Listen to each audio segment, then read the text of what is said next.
لله رب العالمين والصلاة والسلام على رسوله محمد وعلى آله وصحبه أجمعين. أما بعد، عن ابن عباس رضي الله عنهما قال: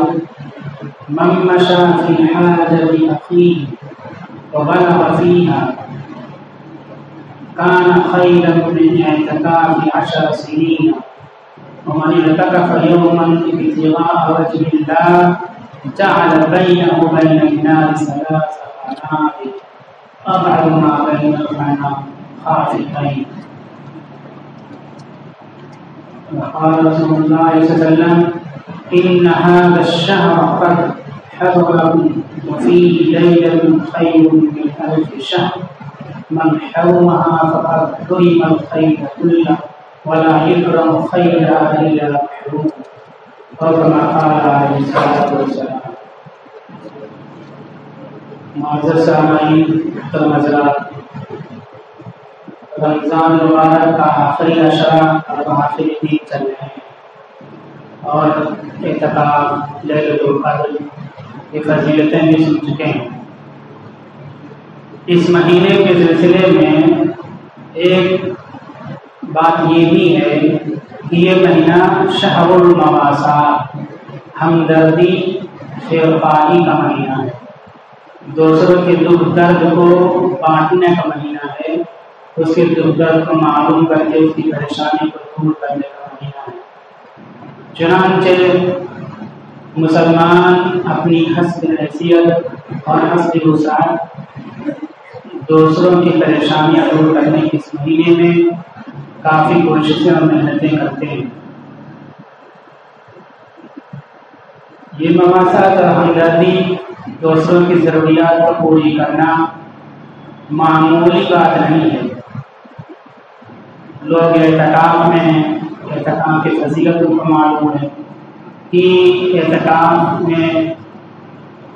2 حج 2 عمرے کا ثواب ملتا ہے. کتنی بڑی بات ہوگی. ہم نے جو روایت تلاوت کی استقبال حضرت ابن عباس رضی اللہ تعالیٰ عنہ کی، اس میں اسی خیرخواہی اور ہمدردی کے تعلق سے اعتکاف سے جوڑ کر کے خیرخواہی کی فضیلت اور اس کے ثواب کو بیان کیا گیا. حضرت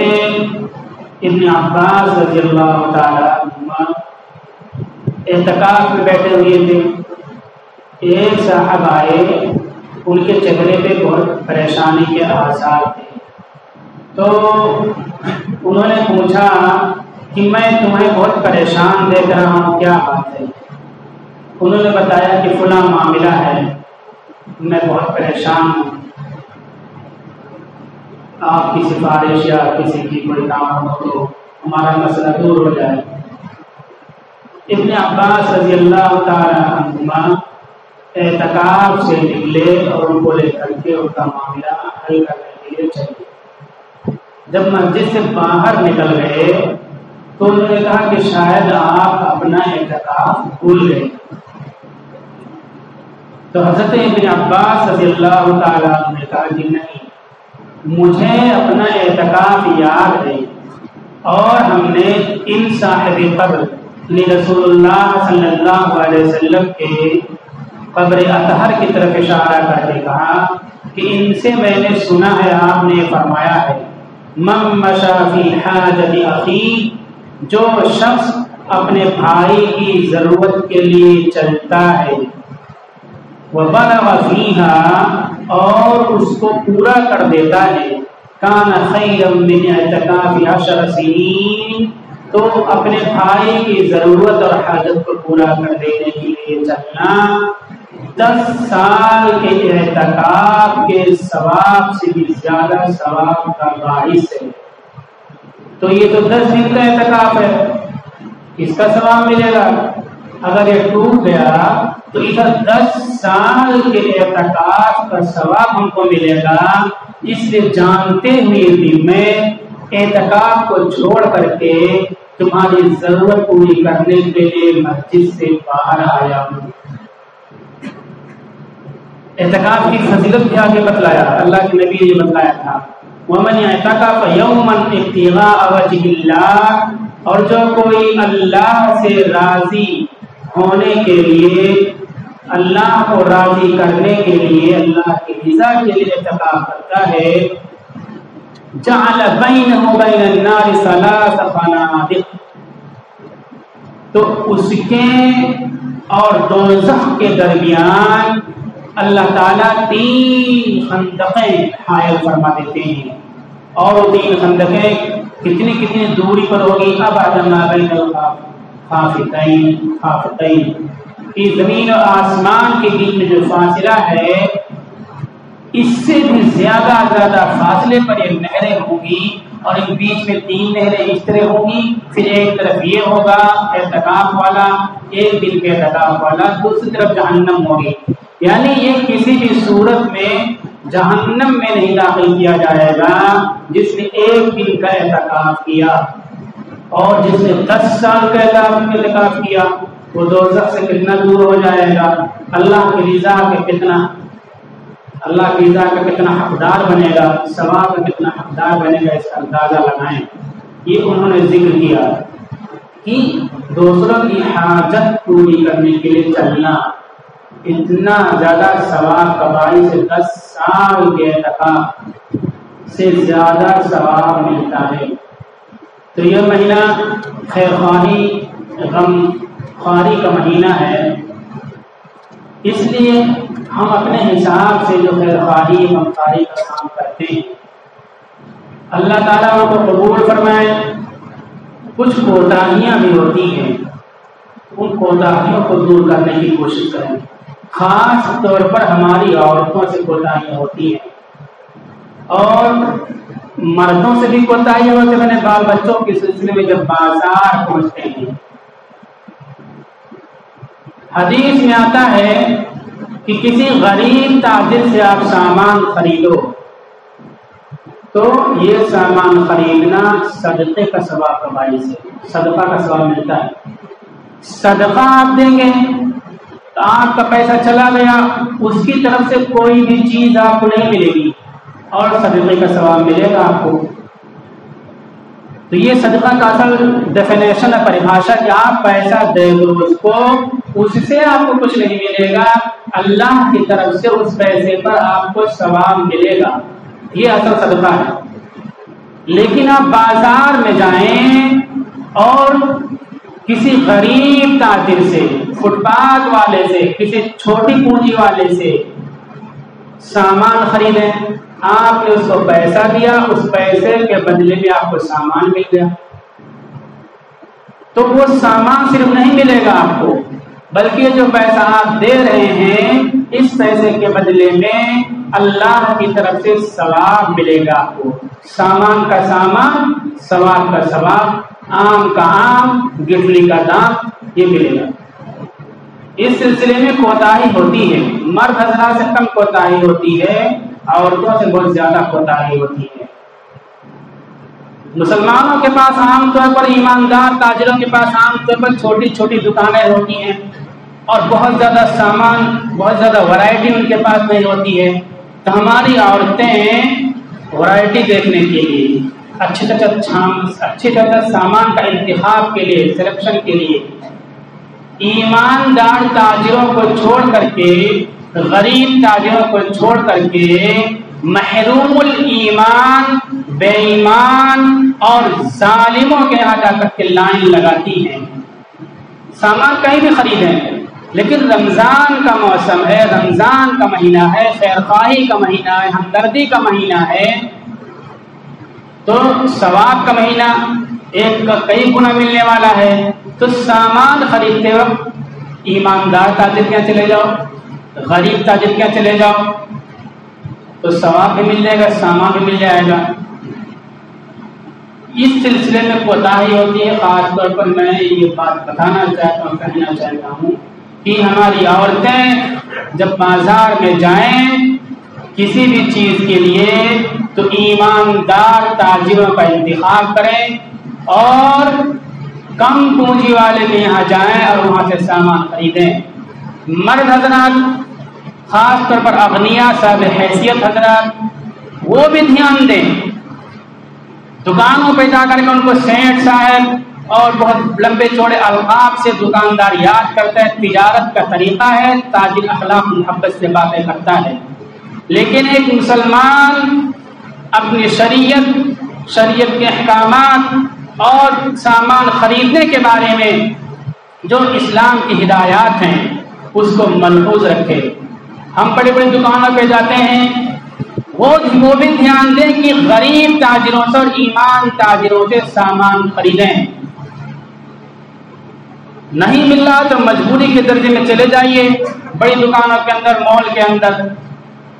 لیکن کوشش کریں کہ غریب تاجروں سے سامان خریدیں۔ پیسہ دیں گے سامان تو ملے گا، ثواب صدقے کا ملے گا۔ آخر ہم کتنا صدقہ کرتے ہیں ماشاءاللہ، لوگ لاکھوں لاکھ روپیہ 50,000 10,000 20,000 2 لاکھ 4 لاکھ زکوٰۃ نکالتے ہیں، زکوٰۃ کے علاوہ صدقہ بھی کرتے رہتے ہیں، وہ سب ثواب مل رہا ہے۔ یہ بھی ثواب کا ایک راستہ ہے، ایک سرچشمہ ہے، ایک لائن ہے کہ غریب اور ایماندار تاجروں سے سامان خریدیں، یہاں سے بھی سامان لوٹیں، ثواب حاصل کریں، ثواب لوٹیں۔ صحابہ کرام کوئی بھی موقع ثواب کا ہاتھ سے جانے نہیں دیتے تھے، اسی لیے وہ صحابہ بنے تھے۔ چھوٹی سی چیز پتہ چل جائے کہ اس میں ثواب ملتا ہے، بڑے بڑے کام نیکی کا کرتے ہیں وہ، ان کو بڑے بڑے ثواب، بڑے بڑے انعامات کے اعلانات ان کے لیے ہیں، لیکن وہ چھوٹا کام، چھوٹا راستہ، چھوٹا پوائنٹ چھوڑنے کے لیے تیار نہیں کہ یہاں سے ثواب ہم کو ملے گا، اس کو بھی ہم کر لے لا کر کے۔ ہم سامان بازار میں خریدتے ہیں، غریب تاجروں سے خریدیں گے تو ثواب ملے گا۔ اس لیے بہت سارے نیک کام جہاں کرتے ہیں، سامان کی خریداری کے وقت بھی اس بات کا لحاظ رکھیں کہ وہاں سامان خریدتے وقت ہم اللہ سے ثواب بھی خریدیں۔ یہ کب ہوگا؟ جب غریب تاجروں سے سامان ہم خریدیں گے اور ایماندار تاجروں سے سامان ہم خریدیں گے تو سامان بھی ملے گا، ثواب بھی ملے گا۔ اسی کے ساتھ جب ہم بہت سارے سامان اپنے گھر کے لیے، اپنے بیوی بچوں کے لیے خرید رہے ہوتے ہیں تو بازار میں کھڑے ہو کر کے تھوڑی دیر کے لیے سوچیں کہ ہمارے پڑوس میں کچھ غریب رہتے ہیں اور ہمارا فلاں ساتھی، فلاں نوکر، فلاں ملازم غریب ہے، اس کے گھر میں بچے ہیں، کپڑے کا انتظام ہے کہ نہیں ہے، جوتے کا انتظام ہے کہ نہیں ہے، اور دیگر چیزوں کا انتظام ہے کہ نہیں ہے۔ جہاں بہت سارا سامان اپنے گھر کے لیے، اپنے بیوی بچوں کے لیے خریدتے ہیں، اپنے غریب پڑوسیوں کے لیے، اپنے غریب نوکروں کے لیے، اپنے غریب ساتھیوں کے لیے بھی خرید لیں۔ تو یہ شہر المواسات، ہمدردی کا مہینہ ہے۔ اگر اس طرح ہم خریداری کے لیے بازار میں پہنچیں گے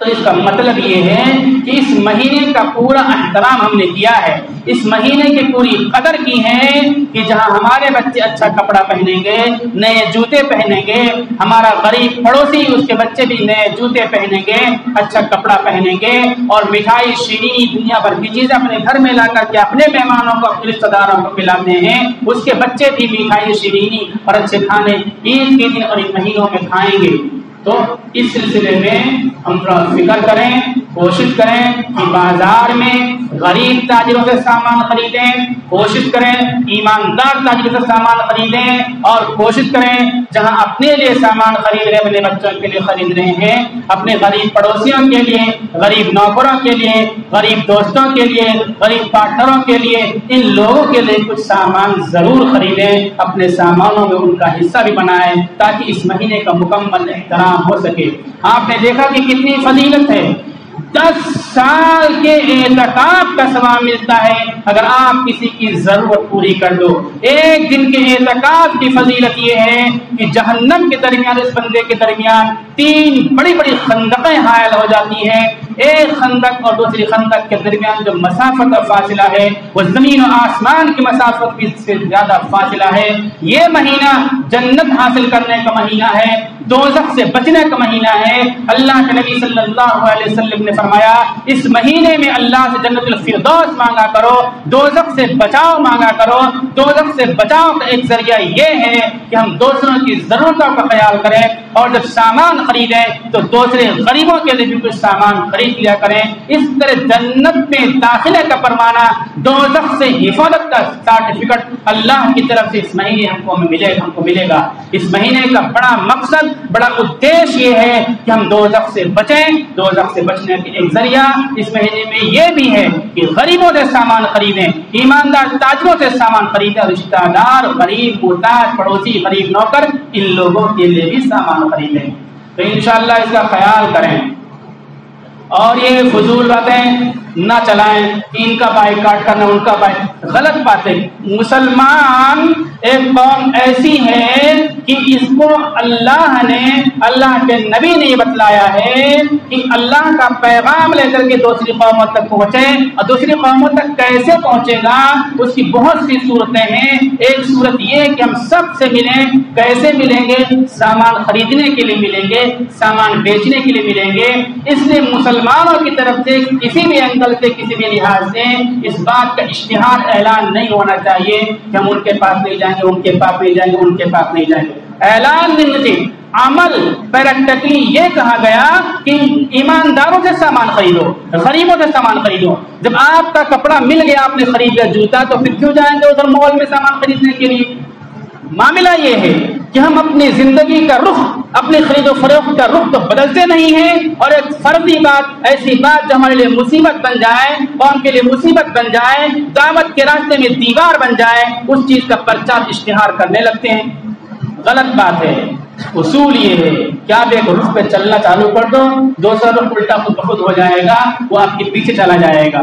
غریبوں سے سامان خریدیں، ایمانداروں سے سامان خریدیں۔ سامان خریدتے وقت اپنے غریب پڑوسیوں کا، غریب رشتہ داروں کا، اور غریب نوکروں کا، غریب ساتھیوں کا بھی خیال کریں، ان کے لیے بھی سامان خریدیں۔ اس مہینے میں جو لیلۃ القدر ہے، اور یہ مہینہ ہے، اس کی بہت ساری فضیلتیں آپ نے سنی ہیں۔ یہ فضیلتیں ان لوگوں کو حاصل ہوں گی جو اس مہینے کے پورے آداب کی رعایت کرتے ہیں۔ ان آداب میں ایک بات یہ بھی ہے کہ شہر المواسات، ہمدردی ہو، پڑوسی کی، غریب کی، رشتہ دار کی، محتاج کی، مفلس کی، نوکر کی، یار و دوست کی، ساتھ میں اپنے بیٹھنے والوں کی، تب یہ چیزیں ملیں گی۔ اگر اس مہینے کے آداب کی ہم نے رعایت نہیں کی تو کیا ہوگا؟ ان هذا الشهر قد حضركم فيه وفيه ليلة خير من الف شهر۔ یہ مہینہ ایسا مہینہ ہے کہ اس میں ایک رات 1000 مہینوں سے بہتر ہے۔ من حرمها فقد حرم الخير كله۔ جو اس رات کی فضیلت سے محروم رہا، وہ ہر طرح کی فضیلت، ہر طرح کی خیر، ہر طرح کی بھلائی سے محروم کر دیا جائے گا۔ اور اس رات کی فضیلت سے، اس رات کی برکت سے، اس مہینے کی فضیلت سے، اس مہینے کی برکتوں سے، اس مہینے کی رحمتوں سے وہ لوگ محروم کیے جاتے ہیں۔ وَلَا يُحْرَمُ خَيْرًا إِلَّا مَحْرُومٌ، جن کی قسمت ہی میں اللہ کی طرف سے محرومیت کا ٹھپا لگا دیا گیا ہو، اور محرومیت کا ٹھپا ان لوگوں کی قسمت میں لگایا جاتا ہے جو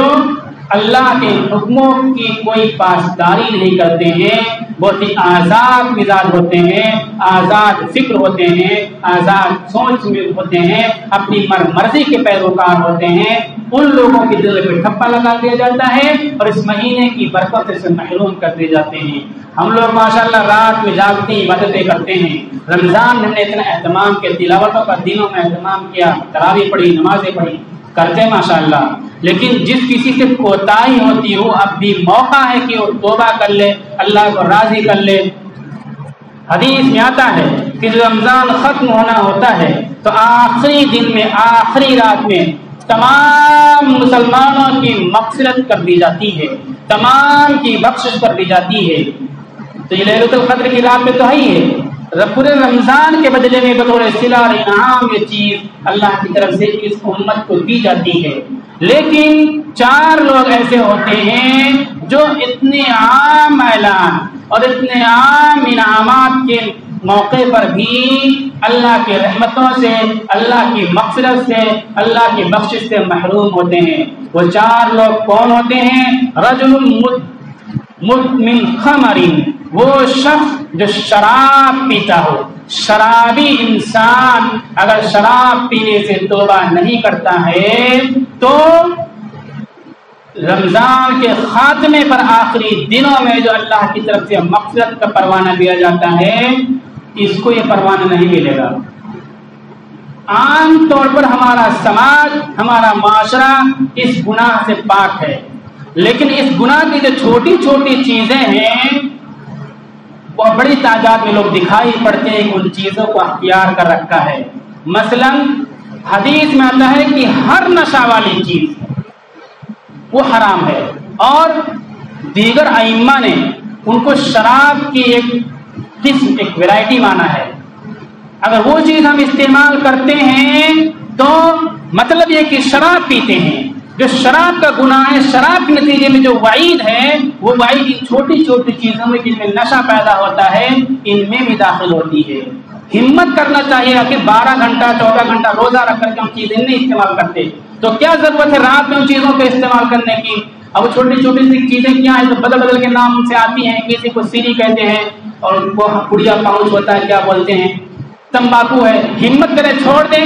یہ اسی قبیل کی چیزیں ہیں، ان میں نشہ پیدا ہوتا ہے۔ جو لوگ ان چیزوں کا استعمال کرتے ہیں ان کو تو احساس نہیں ہوتا کہ اس میں نشہ ہوتا ہے، لیکن جو نہیں استعمال کرتے ہیں، تمباکو کے ایک پتی ان کے منہ میں چلی جائے تو بے ہوش ہو جاتے ہیں، اور سگریٹ کا دھواں ناک میں چلا جائے تو وہ بے ہوش ہو جاتے ہیں، نشہ آ جاتا ہے۔ مطلب یہ ہے کہ شراب ہی کی قبیل کی یہ چیزیں ہیں، اس لیے اگرچہ اس کو حرام علماء نے نہیں کہا ہے لیکن اسی قبیل کی ہیں، تو ہم کو ڈرنا چاہیے کہ کہیں اسی وعید میں یہ بھی شامل نہ ہو، اس لیے ان چیزوں کو بھی چھوڑنا چاہیے تاکہ جو عام معافی کا اعلان ہونے والا ہے، جنت کا پروانہ ملنے والا ہے، کہیں اس کی وجہ سے ہم کو ہمارے لیے سرٹیفکیٹ روک نہ لیا جائے۔ دوسری چیز وعاق لوالدیہ، جو اپنے ماں باپ کی نافرمانی کرتا ہو، ان کی اطاعت نہ کرتا ہو، وہ بھی اس رمضان کے آخری رات میں جب مغفرت کا پروانہ دیا جائے گا، جنت کا پروانہ دیا جائے گا، دوزخ سے آزادی کا اعلان کیا جائے گا، ماں باپ کی نافرمانی کرنے والا محروم کر دیا جائے گا، اس کو یہ پروانے نہیں ملیں گے۔ عام طور پر ہم لوگ اپنے ماں باپ کی خدمت کرتے ہیں، ان کی اطاعت کرتے ہیں، ہر بیٹا اپنے باپ اور ماں کی اطاعت کی کوشش کرتا ہے اور حوصلے اور ہمت کے مطابق خدمت بھی کرتا ہے۔ ہمیں اپنی زندگی کا جائزہ لیتے رہنا چاہیے کہ کہیں کوتاہی تو نہیں ہوتی ہے۔ قرآن نے ماں باپ کی خدمت کے لیے، ان کے اکرام کے لیے، ان کے سمان کے لیے جو اولاد کو ہدایت دی ہے وہ یہ کہا ہے وَلَا تَقُلْ لَهُمَا أُفٍّ وَلَا تَنْهَرْهُمَا، تم اپنے ماں باپ کو اف تک مت کہو، وہ کیسے ہی اشتعال انگیز باتیں، ناراضگی والی باتیں کہہ دیں، تم کو تکلیف والی باتیں کہہ دیں، الٹ کے تم کو اف نہیں کہنا ہے۔ وَقُلْ لَهُمَا قَوْلًا كَرِيمًا، ان سے پیار کی باتیں، میٹھی باتیں، محبت کی باتیں ہر حال میں کرتے رہنا ہے۔ اگر ماں باپ کافر ہیں، مشرک ہیں، مشرک اللہ کا سب سے بڑا باغی اور نافرمان ہوتا ہے۔ قرآن میں اللہ تعالیٰ کہتے ہیں اللہ کا نافرمان اور باغی ہے، اس کے باوجود اولاد کی ذمہ داری یہ ہے کہ ماں باپ کے سامنے ذرہ برابر بے ادبی والی بات، بے ادبی والی حرکت نہ کریں۔ اتنی اہمیت ہے ماں باپ کی۔ عام طور پر خدمت کرتے ہیں لیکن جب بوڑھے ماں باپ کو ایسی بات کہہ دیتے ہیں تو اولاد اشتعال میں آ کر کے الٹ کے جواب دیتی ہے اور گناہ سر پہ لے لیتی ہے۔ ایسی بھی بے ادبی نہیں کرنی چاہیے۔ وقاطع رحم، اور رحم کو توڑنے والا، رشتہ ناتا کو توڑنے والا، رشتہ داروں سے بگاڑ ہو گیا، اختلاف ہو گیا تو ہم نے رشتہ توڑ کر کے بیٹھ گئے، وہ اپنی جگہ خوش، ہم اپنی جگہ خوش نہیں۔ جو رشتوں کو توڑے گا اس مغفرت کی رات میں اللہ کی طرف سے اس کے لیے مغفرت کا فرمانا نہیں ملے گا، جنت کا فرمانا نہیں ملے گا۔ اللہ کے نبی سے فرمایا سلمن قطعک واعف عمن ظلمک، جو تیرے ساتھ رشتہ توڑ رہا ہے، بھاگے جا رہا ہے، تم پر زیادتی کر رہا ہے، تمہارا رشتہ دار ہے، اس کی زیادتی کے باوجود، رشتہ توڑنے کے باوجود اللہ کو راضی کرنے کے لیے تم اس سے رشتہ جوڑتے رہو، اس کو اپنا بناتے رہو، اس سے دوستی کرتے رہو، اس کے پیٹھ پہ ہاتھ رکھتے رہو، اس سے ہمدردی کرتے رہو۔ اگر ہمدردی کرتے رہیں گے مغفرت کا پروانہ ملے گا، اور اگر اس کو ہم نے ہٹا دیا، نظر انداز کر رشتہ توڑ دیا، مغفرت کا پروانہ نہیں ملے گا۔ اس طرح سے 4 لوگوں کی مغفرت نہیں ہوگی۔ ہم لوگ کوشش کریں یہ بات، کمزوریاں جو پائی جاتی ہوں گی ان کو دور کریں تاکہ مغفرت کا پروانہ ملے، اور جو کوتاہیاں بازار اور مارکیٹنگ کے سلسلے میں ہوتی ہے دھیان میں اچھی طرح سے رکھیں، غریب تاجروں سے سامان خریدیں، ایماندار تاجروں سے سامان خریدیں، خاص طور پر ہماری عورتیں اپنے گھر میں عورتوں کو بھی سمجھا دیں کہ ایماندار تاجروں سے بازار میں سامان خریدنا، اور آپ بھی جب سامان خریدیں تو اپنے پڑوسی غریب کے لیے سامان خریدیں، اپنے رشتہ دار غریبوں کے لیے سامان خریدیں، اپنے غریب نوکروں کے بچوں کے لیے سامان خریدیں، تو اس مہینے کا ادب اور اکرام ہوگا، اور جو پروانہ ملنے والا ہے وہ ہم کو حاصل ہوگا۔ اللہ تعالیٰ عمل کی توفیق عطا فرمائے۔